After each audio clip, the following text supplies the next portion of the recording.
Ազգային ժողովի մեծարգո նախագահ, հարգելի գործընկերներ,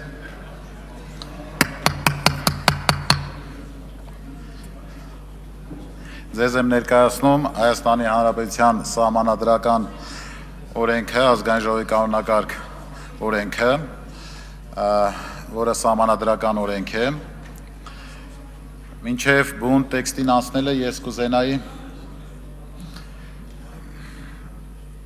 բուն տեքստին անցնելը ես կուզենայի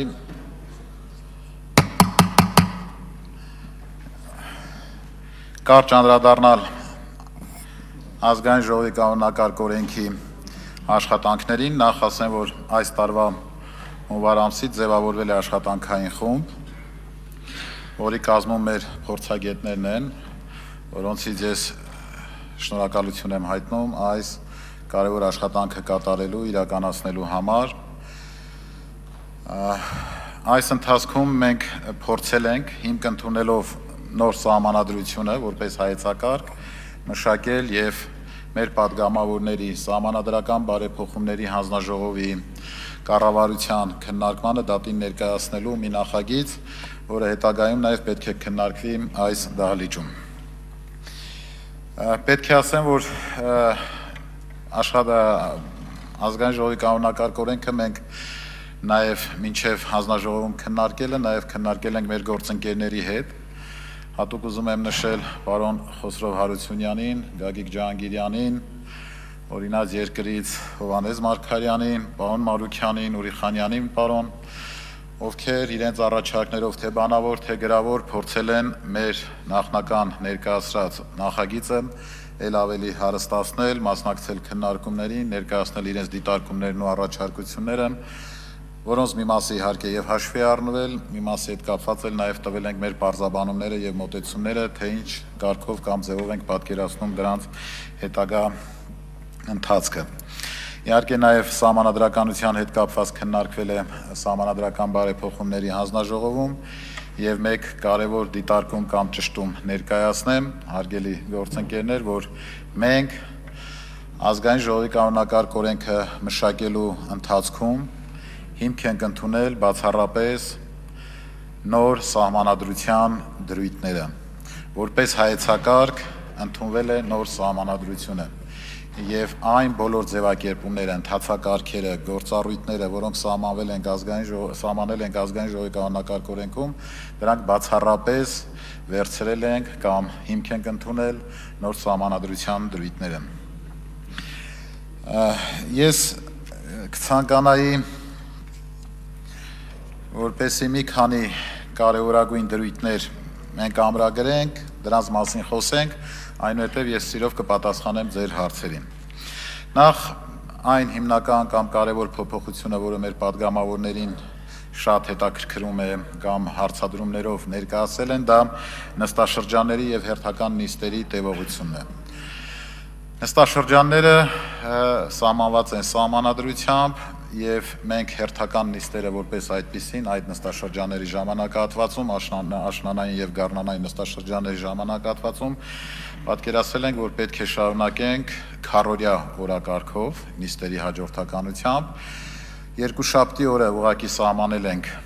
խորհրդի նիստերի օր, որտեղ խորհուրդը քննարկում է, ձևավորում է օրակարգը, սահմանում է հարցերի քննարկման ժամանակը եւ ժամանակացույցը, որից հետո երեքշաբթի օրը առավոտյան ժամը 10:00-ից սկսում են մեր հերթական նիստերը մինչև երեկոյան 18:00 եւ կարող են նիստերը շարունակվել մինչև օրակարգի սպառումը, բայց դա չի կարող տևել ավելի քան 3 օր։ Մենք այս ճկուն համակարգը փորձել ենք կիրառել, որպեսզի մենք կուտակումներ չունենանք օրակարգում, չունենանք չսպառված հարցեր, հնարավորություն տանք պատգամավորներին, որպեսզի իրենց օրենսդրական նախաձեռնությունները իրացնեն եւ այն խնդիրները, հիմնական խնդիրները, որոնք այս գումարման կամ մինչեւ այս գումարվող ազգային ժողովի գումարման ընթացքում առաջացել են, մենք փորձենք դրանք իրականացնել։ Այստեղ էլ կա ճկունություն, մենք օրակարգային հարցերը սահմանելուց հետո, եթե չի սպառվում, նիստը կարող է յուրաքանչյուր նիստից հետո 15 րոպե առանց քննարկելու կամ քվեարկելու ավելացնել եւ կարող է նաեւ խորհուրդը եւ ազգային ժողովի որոշմամբ նաեւ հերթական նիստերի այդ տվյալ օրվա նիստը շարունակվի նաեւ մինչեւ 24:00 Այս ճկուն համակարգը մենք դրել ենք, որպեսզի նորից եմ շեշտում կարողանանք իրացնել եւ պատգամավորների դրական գործընթաց, որպես այսպեսին այս իրավունքը, որպեսզի մեր պատգամավորների կողմից ներկայացված նախագծերը քննարկման, այսպես ասած, իրավունք ունենան։ Ազգային ժողովը ունի հետեւյալ մարմինները՝ պատգամավոր, ազգային ժողովի նախագահ եւ տեղակալ, խմբակցություններ, խորհուրդ եւ հանձնաժողովներ։ Այստեղ նորությունը ես պետք է ձեր ուշադրությունը հրավիրեմ խորհրդի վրա։ Խորհուրդը կոլեգիալ մարմին է, որը ձևավորվում է հանձնաժողովի ներկայացուցիչներից, խմբակցություններից, ազգային ժողովի նախագահից եւ տեղակալներից։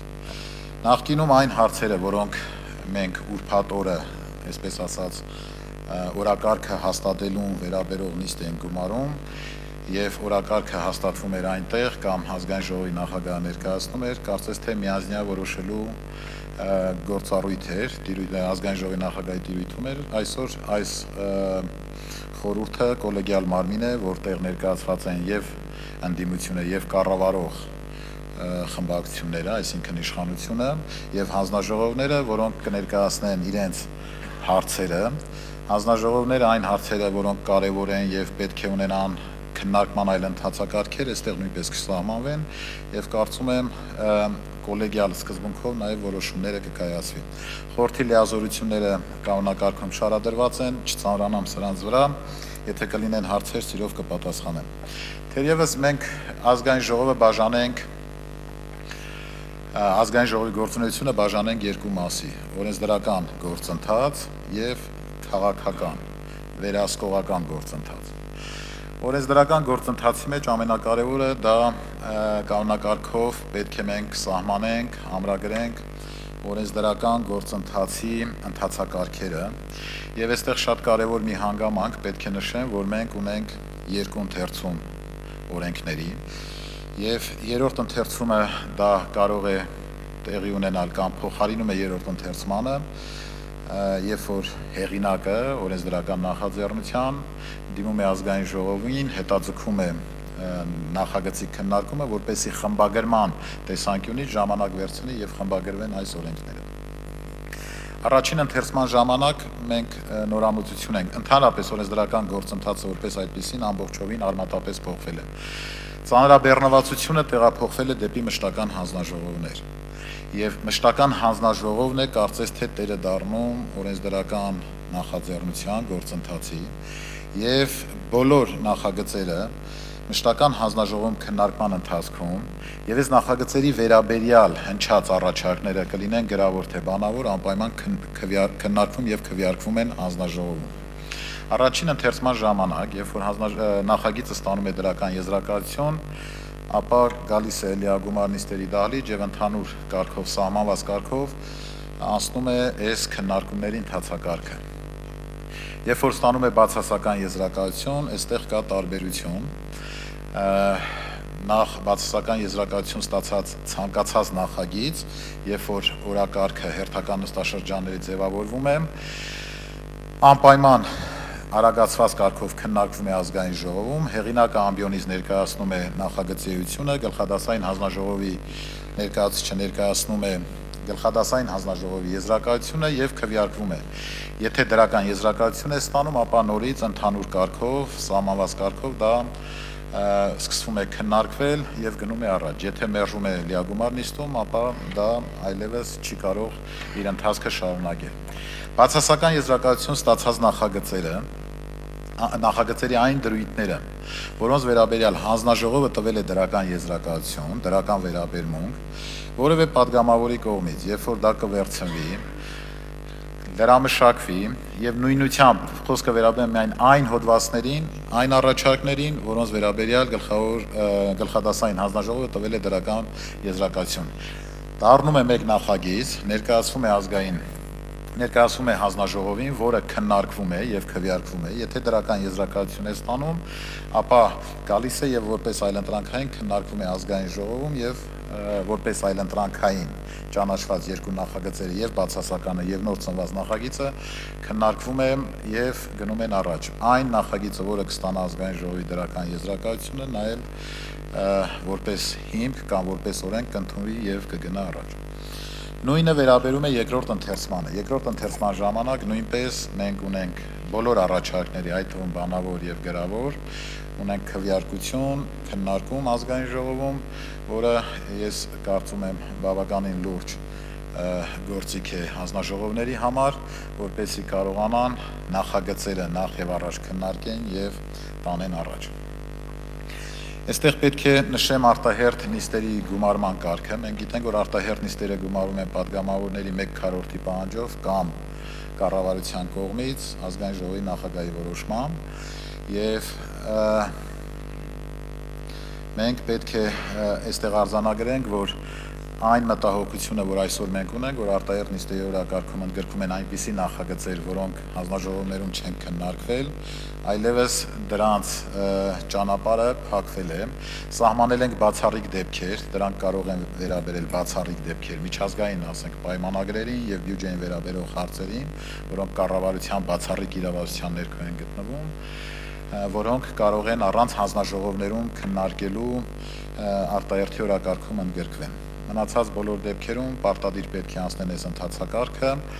մշտական հանձնաժողովներում քննարկելու այս ընթացակարգը, ինչը քիչ առաջ նշեցի, եւ առնվազն 5 աշխատանքային օր նրանք պետք է ներկայացնեն արտահերթ նիստ գումարելու մասին իրենց որոշումը, որպեսզի մշտական հանձնաժողովները, որպես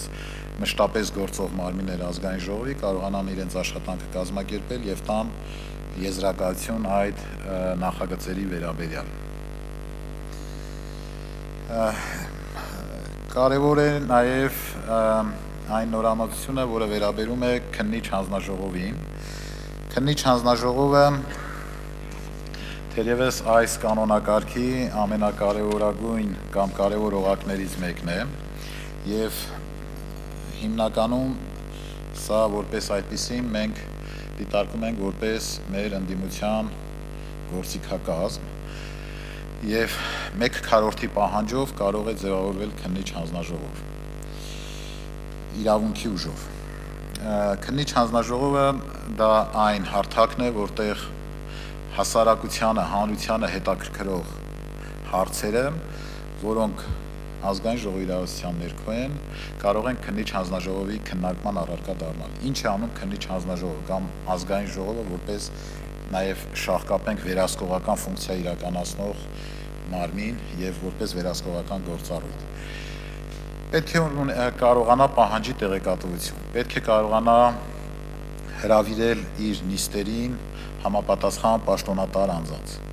որպեսզի նաև կարողանա այդ տեղեկատվությունը, այդ քննարկումները կազմակերպի։ Մենք սա սահմանել ենք, սա նույնպես սահմանադրական դրույթ է, 1/4 պահանջով կարող է տեղեկատվությունը պահանջել, իսկ քննիչ հանձնաժողովի անդամների ձայների մեծամասնությամբ կարող է նաև հրավիրել պաշտոնատար անձանց, որպեսզի ստանա այդ բացատրությունները։ Քննարկումներ են տեղի ունենում քննիչ հանձնաժողովում, որի արդյունքում ծնվում է այդ զեկույցը իր որոշմամբ, քննիչ հանձնաժողովի որոշմամբ։ Զեկույցը քննարկվում է ազգային ժողովում եւ պարտադիր ձևով դա ուղարկվում է այն անձանց, ում վերաբերում է տվյալ հարցը, եւ նրանք պարտավոր են անհապաղ պատասխանել այդ զեկույցին, այսինքն տան պարզաբանումներ, որոնք տեղադրվում են մեր կայքեջում։ Եթե կլինեն այնպիսի հարցեր, որոնք առերևույթ հանցակազմ կպարունակեն, ապա հանձնաժողովը իր անդամները ազատ են իրենց գործողությունների մեջ, մենք սա դիտմամբ ազատ ենք թողել, որպեսզի չկաշկանդենք որոշակի ժամկետով, 24 ժամ կամ որոշմամբ, այնտեղ եթե որոշում չկայացվի, ապա չուղարկվի։ Մենք գիտենք, որ նույնիսկ պատգամավորը իրավասու է ցանկացած նմանատիպ հարց ուղարկել իրավապահ մարմիններին եւ նրանց ուշադրությունը հրավիրել։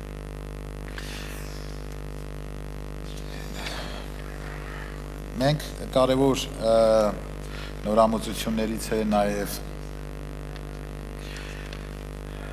հարցախորհրդանական խմբակցությունների հարցապնդումները, ես կարծում եմ խմբակցությունների գրավոր հարցապնդումները դրանք մեր ընդդիմադիր խմբակցությունների այն հիմնական գործիքակազմն են, որոնցից պետք է օգտվեն նաև այս ընդդիմադիր խմբակցությունները։ Ինչ է սա իրենից ներկայացնում։ Հարցապնդմամբ կարող են դիմել կառավարությանը եւ 30 օրվա ընթացքում կառավարությունը վարչապետի ներկայացմամբ համապատասխան անդամը պետք է ներկայացնի պարզաբանումներ, որից հետո սկսվում է քննարկումները յուրաքանչյուր չորեքշաբթի օրվա երկրորդ նիստին հարցապնդման վերաբերյալ հարցը։ Եվ այս հարցապնդման արդյունքում կարող է դրվել տվյալ կառավարության տվյալ անդամի հետագա պաշտոնավարման արդյունավետության կամ նպատակահարմարության հարցը կամ սրա արդյունքում կարող է ներկայացվի վարչապետի անվստահություն հայտնելու հարց։ Ես կարծում եմ, սա այն կարևորագույն դրույթներից է, որը վերաբերում է խորհրդարանական վերահսկողությանը, որը համարվում է մեր ընդդիմադիր խմբակցությունների եւ գործընկերների հիմնական գործիքներից մեկը։ Հրատապ թեմաներով քննարկումները նույնպես այս քննարկումների շարքին ենք դասում, որտեղ 1/4-ի որոշմամբ ցանկացած հարց, որպես հրատապ քննարկվող խնդիր թեմա, կարող է ազգային ժողովում քննարկման առարկա դառնալ։ Այսինքն այն հարցերը, որոնք մշտապես պետք է քննարկման առարկա դառնային ազգային ժողովում, բայց մեր ընդդիմությունն ասում էր, որ օրինակ ժամանակավոր հանձնաժողով ստեղծենք կամ չգիտեմ, այդ հարցը օրակարգ մտցնենք, ձայները չեն հերիքում, ես կարծում եմ այս դեպքում ցանկացած նման հարց, եթե ընդդիմությունը համարի հրատապ կամ ընդդիմադիր խմբակցությունը կամ որևէ խմբակցություն համարի, որ դա հարցապնդում է որպես այդպիսին, կարող է քննարկման առարկա դարձնել։ Վերահսկողական գործառույթների մեջ մենք պետք է նաև դիտարկենք մշտական հանձնաժողովներին վերապահված այն լիազորությունները, որոնք այս սահմանադրությամբ եւ կանոնակարգով մենք նշել ենք։ Դա վերաբերում է մշտական հանձնաժողովներին, որոնք իրենց լիազորությունների շրջանակներում իրավասու են իրականացնելու խորհրդարանական վերահսկողություն։ Իսկ մշտական հանձնաժողովների իրավասության շրջանակները մենք գիտենք, որ սահմանում ենք ոլորտային առումով առաջին նիստի ընթացքում, թե որ հանձնաժողովը որ հարցերով է զբաղվում, ինչպիսի հարցերով է զբաղվում, որ ոլորտներին է վերաբերում եւ այս ոլորտի ընթացքում շրջանակներում կարող են իրականացնել ոլորտային այս վերահսկողությունը։ Մենք այս դրույթը ընդհանուր ենք գրել, որպեսզի որևէ սահմանափակում չնշենք սրա մեջ եւ առարկա կարող են խորհրդարանական վերահսկողության առարկա կարող են լինել հետեւյալ հարցերը. պետական բյուջեի կատարման, ինչպես նաեւ օտարերկրյա պետություններից եւ միջազգային կազմակերպություններից ստացվող փոխհարություններն ու վարկերի օգտագործման ընթացքը։ Նաեւ պետք է ասեմ, որ բյուջեի կատարման նկատմամբ հսկողությունը եռամսյակը 1 հանձնաժողովներն իրարասու են իրականացնել, որոնք 40 օրվա ընթացքում պետք է նաեւ քննարկման առարկա դառնան։ Եվ կարևորագույն դրույթներից մեկը օրենքի արդյունավետության եւ դրան խոչընդոտող գործոնները։ Մենք մշտապես այս դահլիճում քննարկում ենք եւ նշում ենք, որ օրենքներն ընդունում ենք եւ նրանց նկատմամբ վերահսկողություն չեն կարող իրականացնել։ Ինչպիսի ընթացք ունեցավ, ինչ խոչընդոտ կա, իրականացվում է, չի իրականացվում եւ հետեւողական ձևով կարծես թե լծակ չենք ունեցել կամ չունենք, որպեսզի դրանք իրականացնենք։ Մենք փորձել ենք դրանք իրականացնել եւ մշտական հանձնաժողովների խորհրդարանական վերահսկողության այս հոդվածի տակ կարծես թե ամբողջը նաեւ սա նշված է, զետեղված է։ Քանի որ ժամանակը մի փոքր սեղմ է եւ կփորձեմ նշել նաեւ որ հարցերի քննարկման ժամանակի հետ կապված խոսեմ, որ մենք սահմանափակել ենք քննարկումների այս հարց ու պատասխանի տևողությունը, հարց տալու համար 2 րոպե, պատասխանի համար 5 րոպե, խմբակցությունների պատասխանելու համար 3 րոպե, ելույթների համար 5 րոպե, իսկ խմբակցությունների համար 7 րոպե եւ արձագանքի համար 2 րոպե պատասխան եւ 1 րոպե արձագանք։ Այս այն դրույթներն են, որոնք ենթակային փոփոխման։ Մենք քննարկենք ձեր առաջարկները, լսենք, հասկանանք, թե ինչ ձևով կազմակերպենք մեր աշխատանքները։ Նպատակը հետեւյալն է, որպեսզի մենք կարողանանք արդյունավետ քննարկում կազմակերպել։ Մենք երբեմն ունենում ենք ելույթներ, որոնք կարող են 1-2 րոպեվա ընթացքում կազմակերպել իրենց միտքը, բայց երբեմն ունենում ենք նաև ելույթներ, որոնք այսպես մտքի մտավարժանքի է նմանվում, որ կարող ենք արդյոք մինչև վերջ խոսել թե չխոսել, եւ այս դեպքում փորձում ենք ավելի օպտիմալ կազմակերպել մեր հարցերը, հարց ու պատասխան։ Ես կարծում եմ 5 րոպե դա բավարար է, որպեսզի ամբողջ միտքը ձևակերպենք։ Եթե կլինեն այնպիսի կարևորագույն հարցեր, որոնց հետ կապված պետք է մեր ամբողջ տեսակետը ներկայացնենք, ապա եւ խմբակցությունն ունի այդ իրավունքը, որպեսզի ներկայացնի դիրքորոշումը եւ նաեւ կարող ենք այլ միջոցներով նաեւ ներկայացնել այդ ամբողջ հարցերը։ Շնորհակալություն, սիրով պատասխանեմ ձեր հարցերին։